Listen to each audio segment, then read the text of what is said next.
বাংলাদেশত জ্বলিয়ে আছে হিন্দু লোকৰ বাসগৃহ। বাংলাদেশত চলি আছে হিন্দু লোকৰ ওপৰত বৰ্বৰ নিৰ্যাতন। নিশা হ'লেই দাউ দাউকৈ জ্বলি উঠে বাংলাদেশৰ হিন্দু লোকসকলৰ বাসগৃহ। বৰ্তমানো বাংলাদেশত হিংসাত্মক ঘটনা সংঘটিত হোৱা পৰিলক্ষিত হৈছে। হিন্দুৰ ওপৰত আক্ৰমণ বৰ্তমানো চলি থকা দেখিবলৈ পোৱা গৈছে। কিছু পৰিমাণে হ'লেও খাম কটা নাই হিংসাত্মক পৰিস্থিতিৰ।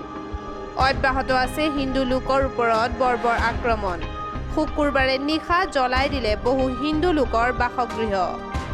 হেফাজতে ইছলামৰ নেতা মামুনুল হকৰ সমৰ্থকে জুই লগোৱাৰ অভিযোগ।